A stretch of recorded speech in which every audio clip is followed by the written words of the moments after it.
బన్నీ గురించి తను చేసే డాన్సెస్ కానీ పెర్ఫార్మెన్స్ కానీ ఏమి నాకు చూసినప్పుడు చాలా ఎంజాయ్ చేస్తాను, చాలా సంతోషంగా ఉంటుంది. ఒక్క 2 మాటలు చెప్తాను ఆయన గురించి. అందరిలాగా ఫిల్మీ పర్సన్ కాదు. ఫిలిం స్టార్స్ అంటే స్టార్ అంటేనే మీద ఉంటాడు, కానీ బన్నీ ఎప్పుడు భూమి మీద నడుస్తుంటాడు. మీరు చూశారు, ఇప్పుడు కూడా పైనుంచి కిందికి వచ్చాడు. ఫ్రెండ్స్ అందరు కూడా ఎప్పుడన్నా బయటికి పోతే ఎక్కడన్నా పార్టీలో గీటీలో యూజువల్గా ఫిలిం స్టార్స్ వస్తున్నాయి, అక్కడ బౌన్సర్లు గీత హడావిడి చేస్తారు, సార్ సార్ సార్ సార్ ఇట్లా ఒక ఇద్దరు ఇంత పెట్టుకొని వస్తారు. కానీ అవన్నీ కూడా ఏవి ఇష్టపడకుండా మీరు పక్కకు జరగండి, నేను నడచగలుగుతాను, నాకు 2 కాళ్ళు ఉన్నాయని ఆయన ఫ్యామిలీ చక్కగా నడిచిపోతుంటాడు. అటువంటి సింపుల్ పర్సన్ బన్నీ. చాలా 4-5 సినిమాల నుంచి వరుసగా ఏం చేశానంటే అందరూ తెలుగు ఆర్టిస్టులు తీసుకోవడం మొదలుపెట్టాను. ఎందుకు అంటే నేను డైరెక్ట్ చేస్తున్నప్పుడు సెట్లో అప్పుడప్పుడు డైలాగ్ మారుతూ ఉంటుంది, ఏదో ఒక స్పాంటేనియస్గా వస్తుంటుంది, మారుతుంది. చాలా వరకు కన్స్ట్రక్ట్గా ఉంటుంది డైలాగ్ నాది, అలా చెప్పేస్తుంటాను. చెప్పేసినప్పుడు ఇప్పుడు హిందీ ఆర్టిస్టులు ఏం చేస్తారంటే హిందీ హీరోయిన్ ఒక అమ్మాయి వచ్చింది, అమ్మాయి ఇస్తే అలా చూస్తున్నాను, మళ్ళీ రాసుకోవడం మొదలు పెడుతుంది. సెట్ అందరూ నా వైపు చూస్తుంటారు. అమ్మాయి గంట 1.5 hours 2 hours ప్రిపేర్ అవుతుంది, తర్వాత షూట్ స్టార్ట్ చేస్తాం. సో ప్రొడ్యూసర్ అందరూ నా వైపు ఇంతగా చూసేవారు అనమాట. సో ప్రాబ్లం నాదా వాళ్ళదా ఇది కాదు, తెలుగు వచ్చిన పెట్టేసుకోవాలని చెప్పి ఇక్కడ నుంచి. సో 4-5 సినిమాలు ఏం చేశానంటే తెలుగు వచ్చిన పెట్టుకున్నా. ఇవాళ రంగస్థలం కూడా ఇప్పుడు సమంతను పెట్టుకున్నా అంటే తన తెలుగు బాగొచ్చు కాబట్టి పెట్టుకున్నా తప్ప అంతే. ఇంకెందరూ తెలుగు ఆర్టిస్టులు చూడండి. ప్రకాష్ గారు తెలుగువాడే, ఇంకా అలా మాట్లాడుతుంటారు. వాళ్ళిద్దరు తప్ప ఇంకెవరు చూడండి, అందరూ తెలుగు వాళ్ళే. సమంత కూడా వెళ్తున్నప్పుడు కాసేపు ఇది డైలాగ్ అంటే తను ఇది అని చెప్పేసేది. సో నాకు టైం ఏం లేదనమాట యాక్చువల్గా. సో అట్లాంటి ఎంతో కూర్చోవడం కూడా ఎంత అందంగా కూర్చుందంటే సింపుల్గా కళ్ళతో అలా పర్ఫామ్ చేసి పడేస్తుంది. సో ఐ ప్రామిస్ డెఫినెట్గా నేను నెక్స్ట్ సినిమాలో హీరోయిన్ కూడా తెలుగు అమ్మాయినే పెట్టుకుంటాను. ఈ సినిమాకి పెట్టుకోవాల్సింది యాక్చువల్గా బన్నీ. నాకు హీరో అంటే నాకు సపోర్ట్ చేశాడు. తను నువ్వు తెలుగమని పెట్టు అన్నాడు. ఒక పెద్ద హీరో తెలుగమని పెట్టుకోమని చెప్పడం సాధ్యం కాదు యాక్చువల్గా. కొన్ని క్యాలిక్యులేషన్స్ వల్ల ముందే ఫిక్స్ అయిపోవడం వల్ల అది తెలుగు వచ్చిన రష్మికను పెట్టుకున్నాను. అల్లు అర్జున్ గారి ఫ్యాన్. అల్లు అర్జున్ గారి సినిమాలు చాలా ఒక సినిమా మిస్ అవ్వకుండా మా ఇంట్లో, అంటే నేను కాదు మా పిల్లలు మా రిలేషన్ అందరూ ఎక్కువ చూస్తుంటాం. అందరికి చాలా, మా ఇంట్లో పిల్లలు అందరూ ఎక్కువ అల్లు అర్జున్ గారి ఫ్యాన్ అనమాట. నాకు ఆయన డాన్స్ చాలా ఇష్టం, తను చేసే డాన్స్ స్టైల్ చాలా ఇష్టం. నేను ఆ రోజు ఫంక్షన్ లో కూర్చున్నప్పుడు ఒక సెల్ఫీ తీసుకుందాం, నాకు చాలా ఇష్టం. అంటే పబ్లిక్ లో ఫంక్షన్ లో కలవడం వేరు, ఒక సెల్ఫీ తీసుకోవడం చాలా. నేను అడుగుదాం అనుకున్నాను, సరే ఏదో ఫంక్షన్ లో అందరూ బిజీగా ఉన్నారు, తను అంత కూర్చొని ఉన్నారు, ఆయన కూడా ఎందుకు డిస్టర్బ్ చేయడం వద్దని. సో స్టేజ్ ఎక్కాము, పైగా ఇంకా ఫ్యాన్స్ అంతా పైకి ఎక్కేశారు. మమ్మల్ని అంతా లేడీస్ ని కిందకి వెళ్ళిపోమన్నారు. అలా దిగి వస్తున్నాను, ఆమని గారు అన్నారు, అంతే. ఇంకా ఆయన వాయిస్ వినబడింది, ఇంకా స్టేజ్ ఎక్కేసా.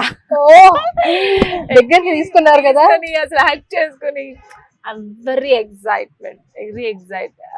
రోజైతే ఎంత ఎగ్జైట్ అయ్యానంటే చెప్పలేదు. నేను డైరెక్ట్ గా లైవ్ చూసాను మీ ఎక్స్ప్రెషన్స్ అక్కడ, నేను మీ హ్యాపీనెస్ అంతా చాలా సంతోషం అయింది. అంటే అంత పెద్ద ఆర్టిస్ట్ నా గురించి చెప్పాల్సిన అవసరం లేదు. స్టేజ్ లో నా గురించి అంత బాగా రివ్యూ చేశారు, చాలా బాగా చెప్పారు, చాలా సంతోషం అయింది. బన్నీ గారు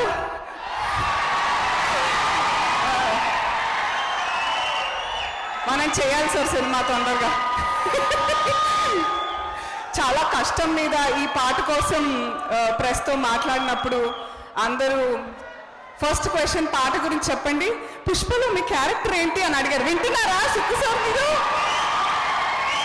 నేను గుండె రాయి చేసుకుని నన్ను అడగలేదు అని చెప్పేశాను. ఏంటి? We should work together. I demand, I insist. Thank you. మీరు ఉన్నారు నెక్స్ట్. నాకు జనరల్గా అమెరికా నుంచి 4 o'clock నాకు ఫోన్ మోగుతుంది పర్టికులర్ వ్యక్తి, అండ్ అది రాలా. 2-3 ఫోన్లు వస్తాయి, ఆ 2-3 ఫోన్లు రాలేదు, ఏంటి ఎవరు చేయలేదు అని. 2:30కి ఒక మెసేజ్ వచ్చింది, ఇప్పుడే ఫస్ట్ హాఫ్ అయింది, దేవిశ్రీ ప్రసాద్ ఇంకెవరో కాదు, మన మ్యూజిక్ డైరెక్టర్, ఫారిన్లో ఉన్నాడని తెలిసింది, అమెరికా ఏం చేస్తుంటాడేమో నేను అనుకున్నాను. అండ్ ఫస్ట్ హాఫ్ అయింది, ఇప్పుడే సూపర్ రిపోర్ట్, ఫెంటాస్టిక్ రిపోర్ట్ అంటూ తన స్టైల్లో తను కొంచెం జూబిలియంట్గా చేసి, so entering in to the theatre again get back అన్నాడు. మార్నింగ్ 3:34 అయింది, అప్పటికి సెకండ్ హాఫ్ అయిపోయి ఉంటుంది. No message. 4 o'clock రావాల్సిన చోట నాకు మెసేజ్ లేదు, ఫోన్ కాల్ లేదు, టెన్షన్ ఉంది. ఏంటి ఇలా ఉంది అంటే నా వైఫ్ కూడా లేచి తనకి వస్తాయి మెసేజ్, తనకి రాలేదు. సీడెడ్ నుంచి ఎన్వి ప్రసాద్ లాంటి వాళ్ళందరూ మా పర్సనల్ ఫోన్ చేస్తున్నారు, చాలామంది ఎవరు ఫోన్ చేయలేదు. బ్లాక్ కాఫీ తాగి అలా కూర్చొని అలా ఉన్నాం, భారంగా ఉన్నాం. పేపర్లు వచ్చింది, పేపర్లు తిరిగేస్తున్నాం, ఎక్కడి నుంచి ఏ కాల్స్ రావట్లేదు, ఎవరు చేయట్లేదు. సెకండ్ హాఫ్ చూసి డిసప్పాయింట్ అయ్యాడా, తను చేయలేదేంటి, అంత హుషారుగా చేస్తున్నాడు. సో కుమార్ అని యూఎస్లో ఉంటాడు మా ఫ్రెండ్, వాడు చేయలేదేంటి, అలాగే కెనడా నుంచి వస్తుంది, వాళ్ళు చేయలేదు, వాళ్ళు చేస్తారని. 7 o'clock ఒక మెసేజ్, వాయిస్ మెసేజ్ వచ్చింది. అది మన బన్నీది. ఇప్పుడే కృష్ణాచలం నుంచి బన్నీ వాయిస్ చేశాడు, సూపర్ అంటారు. సరే మన ఇంట్లో మనిషి చేస్తున్నాడు, మన సినిమాలు బాగుండాలని కోరుకుంటాడు. సో బన్నీ బాయ్ గురించి ఎప్పుడు సందర్భం రాలేదు నాకు చెప్పడానికి, ఇప్పుడు వచ్చింది.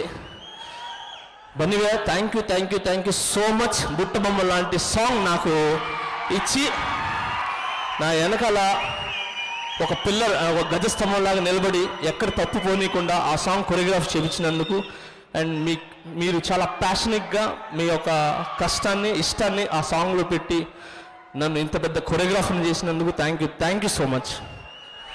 అండ్ ఇంకొక మాట, మొన్నే పుష్ప చేసి వచ్చాను.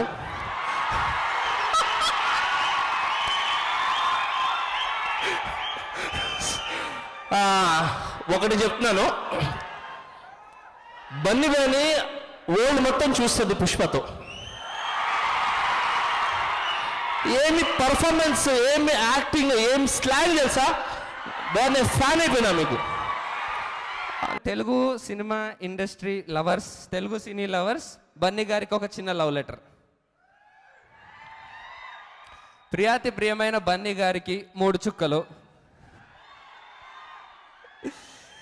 నిన్నటిదాకా స్టైలిష్ స్టార్గా తెలుగు అండ్ మలయాళం ఆడియన్స్ని ఉర్రు తొలగించారు కామ.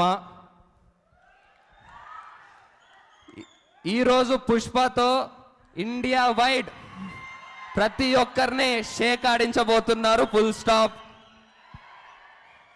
మీరు ఎక్కడికి వెళ్ళినా ఏం చేసినా మా అభిమానం ఎప్పుడూ మీతో ఉంటుంది, అండర్లైన్. అలాగే చావు కబురు చెల్లగా సినిమాని కూడా బ్లాక్ బస్టర్ చేస్తాం బ్రాకెట్లో. రెడ్ ఇంక్లో ఉంటాము, బ్లూ ఇంక్లో తెలుగు సినీ ప్రేక్షకులు.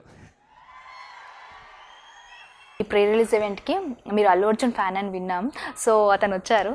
ఇలా ఎక్సైట్ అయ్యావు అంటే నీ సైన్ ఇది కూడా చేసావు కదా, సో నీ ఎక్సైట్మెంట్ ఎలా ఉంది అప్పుడు? Actually, we were sitting like this for that event. I was sitting on this couch and he was sitting right next to me. And, you know, I could say that I'm starstruck because I was not being able to, you know, say anything. I was only like looking at the big, he was sitting right next to me, but I was looking at the big screen, just at him. Okay. Because the cameras were pointed at him. I would look at the screen and I would just, చాలు bus. Okay, hands shiver అవ్వడం అలాంటివి like surprisingly nothing of that sort happened because you know he was also laughing the entire time. Okay. When like they asked me to like do the gunshot and wink at him, I didn't get to speak much to him because I was already at the event. And then he came and we all went on stage, and then he definitely, you know, he was very sweet, so he said a lot of very sweet things about the wink and everything. Because I remember when it went